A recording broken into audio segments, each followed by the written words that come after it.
Salut, bienvenue à vous, bienvenue sur Cook With Me. Aujourd'hui, je vous propose une vidéo à thème. Je vous propose de faire vos cartes pour Noël, des cartes assez polyvalentes. Je vais dessiner des couronnes de Noël sur mes cartes. Je vais utiliser mes cartes comme cartes de menu de Noël, mais on peut les utiliser aussi pour toutes sortes d'autres choses, comme par exemple comme carte de vœux. Vous allez voir, c'est assez simple. Je vais dessiner une couronne. Je n'ai aucun talent particulier. Dans la vidéo, je vais aller dans le détail. Si vous me suivez depuis un petit moment, vous avez dû m'entendre parler de la chaîne Doodle with Sarah. Je suis Sarah depuis une paire d'années et elle nous apprend à faire des petits dessins, voilà, sans prétention, simples, qu'on appelle des doodles. Et je vais utiliser ce que j'ai appris sur sa chaîne et sur d'autres chaînes aussi, mais principalement sur la sienne, pour faire donc mes cartes du menu de Noël. Pas de panique, on va prendre tout ça pas à pas. Et même si vous n'avez pas de talent de dessinatrice ou de dessinateur particulier, vous allez voir que c'est très facile. Vous avez vu que j'ai dessiné un cercle à l'écran avec une petite assiette. Je commence au crayon à papier. Je vais placer sur ma carte 4 éléments que je considère être des éléments de Noël. Et puis entre les éléments, je vais mettre du feuillage. Allez, c'est parti. On va d'abord je vais vous montrer comment dessiner des pommes de pin. Vous avez vu que je pars sur une forme de triangle ou d'œuf, on va dire, super simple. Ce sont des dessins vraiment ce qu'on appelle des doodles, c'est-à-dire des dessins très très simples à faire, hein. Donc on part à partir de formes géométriques et puis on essaye de dessiner donc les éléments que l'on cherche à dessiner. Donc ici, pour faire les pommes de pin, je pars sur une forme en triangle, je vous laisse regarder.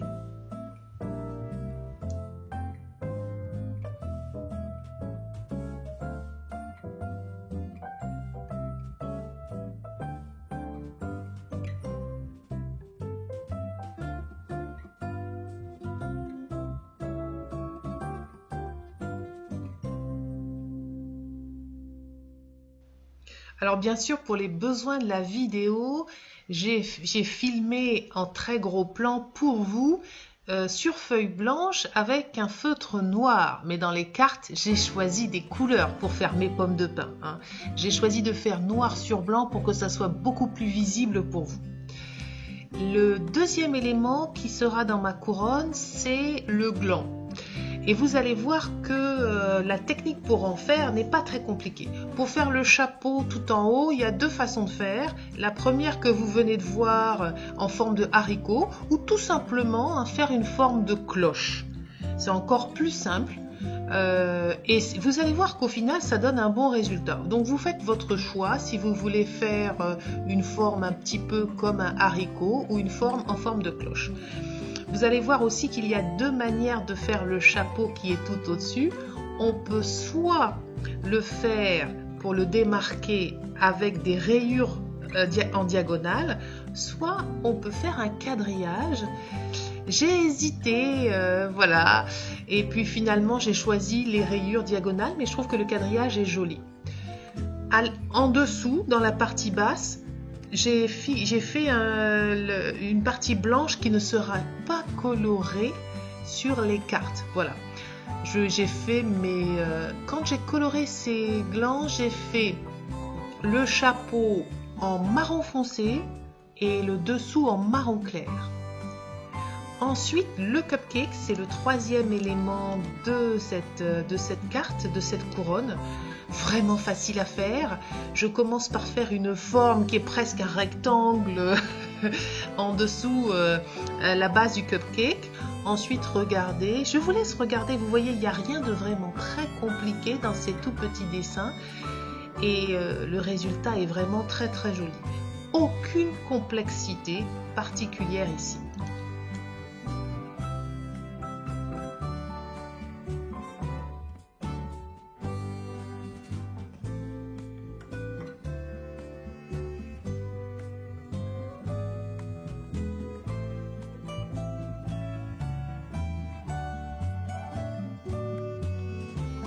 Alors, je termine par le dernier élément de la carte, c'est la tasse, on va dire la tasse à chocolat de Noël avec le petit sucre d'orge à l'intérieur.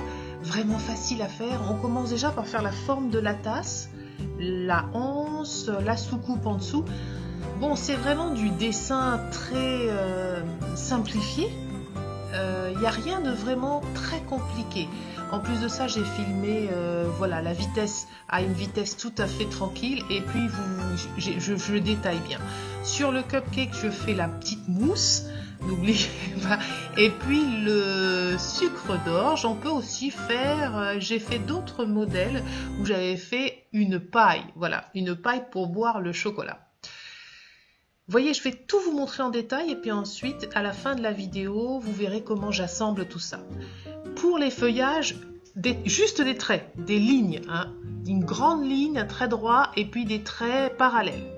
Pour les houes, 3 boules, n'oubliez pas de laisser un petit peu de blanc. Hein. Et puis pour les boules qui vont être tout autour de la couronne, on va dire une forme ovale en laissant une partie blanche. C'est important, c'est comme dans le bas du gland tout à l'heure. Parce que ça donne voilà, du volume, ça change le dessin quand on laisse un petit peu d'espace blanc. C'est pareil pour les feuilles que je suis en train de dessiner à l'écran. J'en place 3 ou 4 dans mes couronnes, des petits éléments comme ça, comme vous le voyez sur la partie gauche de l'écran, et je laisse un petit peu de blanc transparent, voilà, passer au milieu pour faire comme si c'était la tige. Je fais le même modèle à l'écran en tout petit, ça va me permettre de décorer le mot menu. Le dernier petite décoration, c'est des espèces de petits zigouigouis comme ça, de petits branchages que je fais au stylo noir ou au stylo marron très foncé et que j'habille de petites boules rouges. Je trouve que ça permet, voilà, de terminer la couronne. Écrire et décorer le mot menu. Un jeu d'enfant. En fait, l'idée ici, c'était d'encadrer le mot. Moi, je ne sais pas faire de calligraphie. Alors, voilà. J'ai écrit tout simplement avec mon écriture le mot menu. Et puis, j'ai fait des espèces de petits tortillons dans tous les sens pour encadrer ce mot. Et je vais décorer ces tortillons avec des mini-ou comme ça. Voilà. Bon, voilà, on a fait le tour, voilà, des dessins en détail, donc on n'a plus à y revenir et maintenant je vous montre comment je procède. Donc d'abord je travaille au crayon à papier, je ne me lance pas directement au feutre, je n'ai pas assez de talent pour faire ça. Je vais faire les tiges du feuillage au feutre noir ou au feutre marron et puis ensuite je vais faire ma petite technique, hein, c'est-à-dire des petits traits parallèles. J'ai utilisé 2 coloris de feutres. Moi j'utilise des feutres que je trouve chez Action et pour avoir 2 coloris de feuillage différents, j'ai utilisé le numéro 54 et le numéro 53. Au milieu de l'écran, vous voyez, j'ai ma carte test. Vous pouvez voir qu'il y a des numéros écrits. Oui, je vous conseille de tester les couleurs avant de vous lancer. Voilà. Pour les glands et pour les pommes de pin, c'est pareil. Je suis partie sur 2 marrons différents. Là, je vois à l'écran que j'ai utilisé le 91 et l'autre, je ne sais plus. Donc, j'ai utilisé un marron clair et un marron foncé. Je vous conseille vivement de tester les feutres Action. La couleur qui est sur le capuchon ne correspond absolument pas, hein, c'est pas du feutre haut de gamme, ne correspond absolument pas à la couleur réelle qui va apparaître sur le papier. Je fais mes 4 éléments et j'essaye de ne pas aller trop loin dans des couleurs différentes. Hein. Je reste dans les rouges, les verts, sinon on perdrait en harmonie. Ensuite, je vais placer les différents petits éléments qu'on a détaillés au début de la vidéo, enfin au milieu de la vidéo. Donc vous voyez là, je mets mes ou. J'en mets 3. Sur certaines cartes, j'en ai mis 4. C'est à vous de voir. En fait, j'essaye de faire quelque chose d'équilibré. Je ne veux pas qu'il y ait de vide dans cette carte. Ensuite, ce que je vais faire, c'est que je vais rendre le feuillage de ma couronne plus dense. Alors, je vais mettre des espèces d'olives rouges. Hein. Je ne sais pas ce que c'est comme plante. C'est une invention. de ma part. Donc je vais mettre des espèces de, voilà, de petites boules rouges en ovales. Je laisse bien du blanc, hein, au milieu. Et puis je vais les relier à la couronne par des tiges et je vais faire un feuillage, toujours le même système, hein, de petits traits parallèles. Par contre là j'ai changé de feutre, j'ai pris le feutre plus foncé. Je vous ai dit que la couronne je voulais la faire bicolore et donc j'ai pris le numéro 63, comme ça j'ai deux couleurs de feuillage et ça donne plus de densité à ma couronne.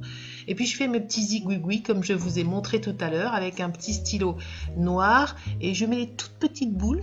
Là c'est pour un peu combler les endroits qui sont vides.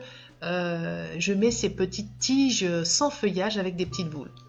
Enfin, je termine par le mot menu. Ce n'est pas obligatoire, ça dépend ce que vous allez faire avec vos cartes. Si vous les utilisez pour les vœux, voilà, vous n'avez pas besoin d'écrire menu. Voilà, la vidéo se termine, hein. J'espère que vous aurez envie de dessiner vous aussi vos cartes. Je vous souhaite de très joyeuses fêtes et je vous dis à très bientôt. Salut!